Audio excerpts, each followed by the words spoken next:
공통점이 발견되어 스포일러성 이야기 점점 그 존재를 숨기는 것 존재에 대한 상대를 이용하는 도구로 글로 끌어당겨서 이렇게 인간을 비참하게 흡사하게 잘하고 사제지간의 정서 좀 나이를 들어가고 엄청 화가 났다가 하는 날. 안녕하세요, 유재입니다. 이번 영상은 최근에 재미있게 봤거나 보고 있는 컨텐츠를 추천드리려고 하는데요. 먼저 한번 보고 정말 반해버렸던 뮤지컬 팬레터, 지난주에 공개된 넷플릭스 드라마 맨 끝줄 소년, 그리고 불꽃야구 시즌2입니다. 이 세 가지를 준비하다 보니까 한 가지 공통점이 발견되었는데요. 굳이 의도하고 고른 건 아니었는데 정리하다 보니 이 세 작품 모두 사제관계가 중요한 역할을 하는 이야기더라고요. 그래서 오늘은 컨텐츠도 추천드리고 그 안에 담긴 서로 다른 사제관계의 모습도 함께 이야기해 보려고 합니다. 소개를 시작하기에 앞서 아무래도 제가 이야기를 하다 보면 스포일러성 이야기를 좀 많이 하게 될 것 같아서요. 혹시라도 스포를 피하고 싶은 분들께서는 이후 영상 시청은 이 컨텐츠들을 다 보신 다음에 봐주시면 좋을 것 같아요. 가장 먼저 소개할 컨텐츠는 뮤지컬 팬레터입니다. 사실 이 공연은 제가 10주년 앵콜 공연을 막바지에 6월에 보게 되어서 지금은 종연한 공연인데요. 그럼에도 너무 마음에 들어서 제가 느꼈던 것을 잊어버리기 전에 전달해드리고 싶어서 이번 컨텐츠로 가져왔습니다. 이 공연의 배경은 1930년대 경성입니다. 주인공 세우는 죽은 천재 소설가 김혜진의 연인이었던 히카루의 유고집이 발간될 예정이며 그들 사이 마지막 편지도 공개될 것이라는 소문을 듣게 돼요. 그래서 세우는 김혜진의 친구였던 이윤을 찾아가서 마지막 편지를 보여달라고 요구합니다. 그러나 이윤은 네가 왜 편지를 보여달라고 하냐, 보고 싶으면 그 이유를 먼저 설명하라고 말을 하고, 한참 망설이던 세우는 결국 과거의 이야기를 이윤에게 들려주게 되면서 극이 본격적으로 시작이 됩니다. 세우는 일찍이 어머니는 돌아가시고 친일파 아버지에서 성장한 외로운 소년이었어요.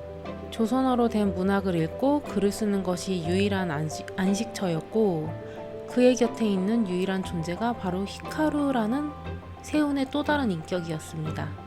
히카루는 세운의 필명이면서 동시에 문학에 대한 열망 그 자체인 존재로 볼 수 있어요. 그래서 세운은 그 히카루의 이름으로 자신이 동경하는 소설가 김혜진에게 팬레터를 보내게 되고, 세운의 팬레터에서 자신의 작품에 대한 깊은 이해를 느낀 혜진은 세운에게 답장을 보내게 되고, 그 답장을 받은 세운은 집을 가출해서 혜진을 만나러 갑니다. 그러나 세운이 혜진을 만났을 때는 이미 혜진은 히카루가 여자라고 착각을 하고 히카루가 자신의 소울메이트이며 이미 생애 연인이라고 깊이 사랑을 하고 있었던 상태여서 세운은 차마 혜진에게 자신이 히카루라고 이야기를 하지 못해요. 왜냐하면 혜진이 폐병을 앓고 있는 환자여서 충격을 받아서 건강을 해칠 것이 두려웠고, 또 혜진을 실망시키는 것이 세운에게 좀 겁이 나는 일이어서 차라리 세운은 히카루가 진짜 존재하는 인물처럼 꾸며서 혜진과 계속 편지를 주고받기로 결심을 합니다. 이때 세운이 히카루를 진짜 존재하는 인물처럼 꾸미기로 결심하는 장면의 연출이 저는 굉장히 좋다고 생각을 하는데, 그 전에는 히카루가 여배우가 연기를 하는데도 소년의 복장으로 무대에 등장을 하거든요.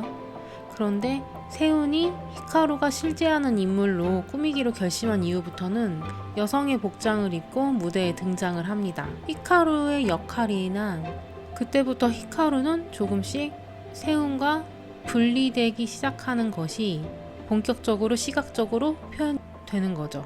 그 장면의 노래 가사도 히카루의 외양을 묘사하는 부분이 있는데 그 문장이 또 굉장히 아름다워서 또 좋아합니다. 그렇게 세우는 자기가 잘 속이면은 다 괜찮을 거라는 천진난만한 생각으로 혜진과 편지를 계속 이어나가지만, 시간이 지날수록 혜진은 점점 더 히카루의 존재에 의존하게 되고, 혜진의 동료 문인들도 히카루의 존재에 관심을 가지게 돼요. 게다가 세훈이 히카루의 이름으로 보낸 자신의 소설을 혜진과 혜진의 동료들이 출간을 해버리면서 히카루는 여성 작가로도 주목을 받게 돼서 점점 그 존재를 숨기는 것이 어려워져 갑니다. 이 거짓이 깊어지는 것이 두려우면서도 세훈은 거짓을 멈출 수가 없어서 결국에는 히카루와 세훈은 혜진을 세상으로부터 고립을 시켜서 점점 글을 쓰고 문학에만 몰두시키게 혜진을 조종하게 돼요. 이 장면이 뮤지컬 팬레터에서 가장 유명한 장면이라고 해도 과언이 아닌데요. 세훈이 점점 더 불안해하고 그럴수록 히카루는 마치 혜진을 가스라이팅 하듯이 몰아붙이고 혜진은 점점 더 히카루에게 의존하고 집착하고 그녀의 말에 따르게 되면서 셋은 점점 몰입과 고립의 관계로 빠져들어가면서 나중에는 마치 혜진을 사이에 두고 히카루와 세훈이 경쟁하는 듯한, 대립하는 듯한 그런 모습까지 연출하게 되는데, 이런 것이 표현되는 그 연출이나 안무, 음악이 정말 약간 숨 쉬는 것도 있고 볼 정도로 빠져드는 그런 매력이 있는 장면이라서 굉장히 좋아합니다.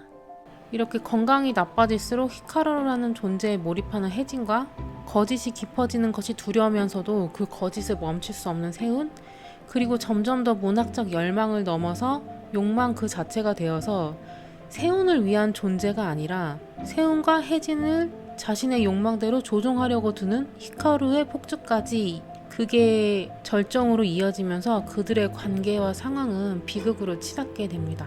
이렇게 그게 진행이 굉장히 감정의 진폭이 커서 좀 한 장면도 그냥 눈을 뗄 수 없이 지나가는 면이 있고, 결말에서 그렇게 계속 감정적으로 몰입하고 몰두를 하게 되다가 결말에서 그 감정이 해소될 때는 그냥 관객의 입장에서도 굉장히 마음이 그냥 찡하게 울리는 그런 면이 있어서 진짜 단 한 번 공연을 본 것 뿐인데도 계속 이 이야기가 생각이 나더라고요. 그리고 이야기뿐만이 아니라 연출도 굉장히 시각적으로 의미를 이해하기 쉽게 뚜렷하게 연출된 편이고, 조명을 사용한 연출이 특히 장면마다 예뻐서 보면서 신기하다, 어떻게 저렇게 생각을 했을까, 이런 감상을 하면서 계속 봤고, 또 무엇보다 음악이랑 가사가 진짜 좋아요. 음악이 기본적으로는 좀 서정적인 멜로디인데 감정적으로 중요한 장면에서는 그 4분의 3박자 왈츠풍으로 굉장히 격정적인 음악이 쓰여서 그 약간 낭만적이면서도 사람을 빠져들게 만드는 그 음악이 굉장히 아름답고, 그래서 공연을 보고 난 이후에도 제가 좋아하는 몇몇 장면은 계속 유튜브로 매일매일 듣고 있습니다.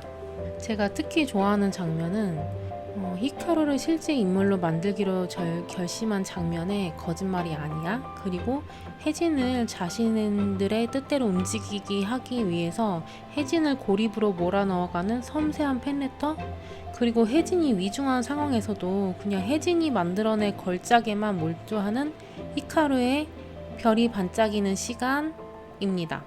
그리고 맨 마지막에 세훈이 부르는 엔딩곡도 정말 좋아해요. 제가 OST CD도 사기는 했는데 요즘에는 제가 CD 플레이어가 없어서 CD는 잘 듣지를 못하고, 또 뮤지컬 팬레터는 스페셜 커튼콜을 촬영할 수 있었어서 그 영상을 좋은 카메라로 올려주신 금손분들이 진짜 많으셨거든요. 그래서 그분들이 올려주신 영상을 보면 좀 공연을 더 보고 싶은 아쉬움을 달랠 수가 있었는데요. 그 중에서도 진짜 금손 중에 금손이라고 느껴졌던 계정을 여러분들한테도 추천해드리려고 합니다. 전 진짜 배우별로 진짜 다양하게 많이 올려주셔서 이 배역을 연기하는 배우분들이 어떻게 저마다 역할을 해석하셨고 어떻게 연기하시려고 어떤 표현을 연구하셨는지 조금이나마 느낄 수 있어서 진짜 정말 얼마나 감사한지 모릅니다. 그분들한테 진짜. 이렇게 뮤지컬 팬레터는 인간의 외로움과 소통에 대한 갈망, 그리고 그 갈망이 닿은 존재에 대한 의존 같은 그런 인간 심리의 한 형태를 볼 수가 있고, 또 글을 쓰는 사람들의 문학에 대한 열망이 실체화되어 있는 듯한 공연이기도 합니다. 사람이 아프고 죽고 사라지더라도 문학에 대한 찬사와 의지는 또 다른 문인에게 계승되어 이어지는 형태를 볼 수 있었던 뮤지컬 페네터였습니다. 다음으로 소개할 컨텐츠는 넷플릭스 드라마 맨 끝줄 소년인데요. 이게 공교롭게도 펜레터처럼 작가, 선생과 제자가 소재이지만 스토리나 그 안에서 묘사되는 문학인들의 모습은 정말 다르다는 것이 좀 흥미로운 지점이었어요. 펜레터에서의 문학이 서로를 연결하는 매개체였다면 맨 끝줄 소년에서의 문학은 욕망을 채우고 상대를 이용하는 도구로 활용이 됩니다. 최미집 배우가 연기하신 국문학과 교수 허문호는 교양 수업에서도 과제를 굉장히 깐깐하게 보고 학생 면전에서 쓰레기라는 평가도 서슴지 않는 그런 인물입니다. 하지만 사실 20여 년의 작가 생활 동안 단 한 권의 소설만을 출간하고 긴 슬럼프에 빠져있는 작가이기도 합니다. 그런 허문호는 자신의 교양 수업을 듣는 학생 2강의 과제에서 굉장한 흥미로움과 천재성을 보게 돼요. 이강은 언제나 조용히 강의실 맨 끝줄에 앉아있는 학생이어서 그렇게 눈에 띄는 학생은 아니었거든요. 그래서 허문호는 이강에게 문학 수업을 제안합니다. 처음에는 내가 널 위해서 시간을 내주겠다 이런 태도로 제안을 했다가 이강이 알바하느라 나는 시간도 없고 글 쓰는 거 그냥 과제 때문에 한 거다 이런 식으로 뒤로 물러나니까 그럼 내가 너한테 수업 시간만큼 알바비를 주겠다. 네 재능이 너무 아까워서 그런다. 이렇게 말할 정도로 매달리는 태도를 보이면서 수업을 시작하게 돼요. 왜냐하면 허문호는 작가로서 본인이 원하는 만큼의 명성을 얻지 못한 열등감이 강한 인물이어서 이강을 보면서 얘를 주목받는 작가로 데뷔시켜서 얘가 유명해지면 이 애를 발굴한 스승인 나도 유명해지겠지? 이런 식의 명성을 갖고 싶은 욕심을 갖게 되었던 거예요. 이런 욕망으로 시작된 수업에서 허문호는 이강이 현재 쓰고 있는 글 소재로 삼고 있는 게 이강 자신의 친구의 집에 대한 이야기라는 것을 알게 되고 또 그 친구의 집이 자신이 오랫동안 열등감을 품고 있었던 옛 친구이자 유명한 작가인 김순에 대한 이야기라는 것을 알게 돼요. 그러니까 이강의 친구가 김수은의 아들인 거죠. 이런 이유로 허문호는 점점 더 이강의 글과 수업에 집착하게 됩니다. 여기다가 이강 또한 미묘하게 허문호랑 밀당을 해요. 처음에는 자기 개인 사정으로 수업을 못하겠다고 밀어내기도 하다가 또 이야기가 깊어지고 좀 위험한 지점에 가서는 허문호가 이건 아니야 라고 생각할 때는 또 선생님 이 다음에 무슨 일이 있었는지 아세요? 하면서 허문호를 글로 끌어당겨서 허문호의 집착을 부추기고 급기야는 자신의 이득을 위해서 허문호를 불법적인 행동까지 하게 만듭니다. 이 드라마는 현실과 이야기의 경계, 그 사이에 서 있는 작가란 무엇인가, 작가란 무엇을 보고 이야기하는 존재인가, 사람은 어떤 이야기에 빠져드는가, 이런 것에 대한 표현도 흥미롭고 또 허물어나는 한 인간의 그 저열한 자존심과 그로 인한 열등감, 욕망에 대한 묘사는 때로는 보는 제가 공감성 수치를 느낄 정도로 창피하게 만들기까지 할 정도로 잘 적나라하게 표현이 되어 있어요. 진짜 욕망과 자존심은 왜 이렇게 인간을 비참하게 만드는지 그런 생각이 듭니다. 그렇지만 이렇게 적나라하게 자신이 원하는 이야기에 매달리고 무너지는 인물들의 모습 때문에 사실 이 스토리에 군데군데 납득이 가지 않는 설정이 좀 무마되는 면도 있어서 좋았다고 생각을 합니다. 허문호를 맡은 최민식 배우는 사실 처음에 그냥 팍팍하고 꼰대 같고 그런 교수가 점점 더 어떻게 무너져 가는지 그런 표현을 진짜 최민식 배우께서 너무 잘 해주셨고 최은옥 배우와의 연기 합도 굉장히 좋았다고 생각을 해요. 그리고 김수은 작가 역할을 하신 허준호 배우가 나오는 장면도 굉장히 장면마다 그 표현이나 느낌이 뚜렷하게 팍팍 전달이 되어서 볼 때마다 드라마를 좀 더 쉽게 따라갈 수 있게 해주셨던 것 같아요. 그 극 중에서 김소은 작가가 허문호한테 이렇게 얘기를 하는 장면이 있거든요. 네 글에는 할 말이 없는 것 같다. 할 말이 없으면은 그냥 안 하면 되지 않을까. 이렇게 얘기를 하시는데 정말 공허한 글을 쓰는 사람들이 좀 뜨끔할 만한 그런 말이 아니었나 생각이 들었고, 또 할 말이 없는 것도 있지만 더 어려운 것은 할 말을 그럴싸하게 잘 하고 싶은 욕심이지 않을까, 그런 생각도 들었습니다. 할 말을 그저 그냥 솔직하게 써내려간다는 건 많이 어려운 일인 것 같아요. 어렵다고 생각하기 때문에 더 못하게 되기도 하는 것 같고요. 이강 역할의 최은옥 배우도 이 배우의 작품을 제대로 본 것이 이번이 저는 처음이었는데 굉장히 캐릭터 연구를 열심히 했다는 느낌이 들었고, 허문호를 바라보는 그 눈빛이 진짜 굉장히 끈질기고, 그냥 선생을 바라보는 학생이 아니라 어떤 끈질긴 의도나 비밀이 있다는 그런 섬찟함까지 좀 전달되는 면이 있어서 좋았습니다. 그 허문호의 부인으로 나오는 진경 배우의 또 연기도 좋았는데, 허문호랑 처음에는 그냥 건조한, 서로 뭐 원망도 없고 그냥 익숙하기만 하고 적당한 거리로 살아가고 있는 그런 부부처럼 보이다가, 점점 더 그 안에 무슨 문제가 있고 어떤 감정들이 깊이 잠재워져 있었는지 드러나는 장면에서도 그 표현이나 연기도 굉장히 좀 좋았다고 생각을 했어요. 배우들 연기 면이나 캐릭터 면에서는 한번 봐보셨으면 좋겠다고 생각을 합니다. 그 다음으로 소개할 불꽃야구는 진짜 사제지간의 정석이란 이런 것이다, 그런 모습을 볼 수 있는 그런 야구 예능인데요. 최강야구라는 이름으로 시즌3까지 방영이 되었다가 뭐 여러 가지 이유로 플랫폼을 유튜브로 옮겨서 불꽃야구라는 이름으로 방영된 것이 이번이 벌써 두 번째 시즌인데요. 은퇴한 프로야구 선수들이 다시 야구를 하겠다고 모여서 프로를 지망하는 젊은 선수들과 시합을 하고 경쟁하는 모습에서, 은퇴를 했음에도 아직도 야구를 하고 싶어하는 그 모습이 주는 감동이 가장 큰 장점인 프로그램입니다.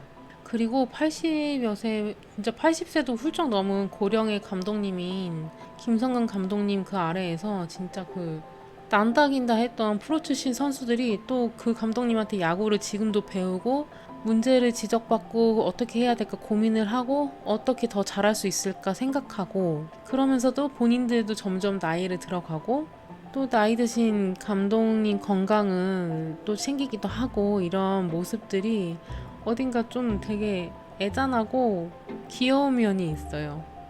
또 이 팀에는 프로를 지향하는 대학 선수들이나 독립리그 선수들도 트라이아웃이라는 시스템을 거쳐서 일정 인원이 합류해 있는데요. 은퇴한 프로 선수들이 그 프로 지망하는 선수들에게 야구를 가르쳐 주기도 하고 응원해 주기도 하고, 또 잘못을 하면 혼내기도 하고 실수하면 덮어주기도 하는 그 모습에서 서로 진짜 배우고 가르치고 나누고 하는 그런 모습에 찡한 아름다움을 볼 수 있기도 합니다. 저는 이 프로그램을 통해서 야구를 배우고 좋아하게 되었는데요. 제가 처음에는 좌익수나 우익수 위치도 몰랐거든요. 그래서 진짜 사람들이 야구 때문에 항상 화나 있는 것도 왜 저러지? 이런 생각을 했었는데, 이제는 시즌마다 왜 사람들이 야구 때문에 항상 화가 나가 있고 감정이 오락가락 하는지 저도 충분히 이해하고 있고, 저도 응원하는 팀의 승패에 따라서 정말 기분이 엄청 좋아졌다가 엄청 화가 났다가 하는 날도 경험을 하고 있습니다. 이런 경험을 배우는 것도 또 하나의 인생의 배움인 것 같아요. 이래서 야구에는 인생이 들어있다, 이런 말도 하는구나, 그런 생각을 했습니다. 이렇게 이번 영상에서는 제가 요즘 재미있게 즐겼던 콘텐츠 3가지를 소개해 보았는데요. 이 중에서 뮤지컬 팬레터는 제가 좀 더 깊이 생각을 해서 구체적이고 세분화된 컨텐츠로 다뤄보고 싶은 생각이 남아 있어요. 그래서 그 생각들에 대해서도 다시 영상을 찍게 돼서 올려볼 수 있게 되면 참 좋을 것 같다고 생각을 합니다. 아무튼 이번 영상은 여기까지고요. 다음 영상은 7월 책 추천으로 돌아오겠습니다. 여기까지 봐주셔서 감사합니다.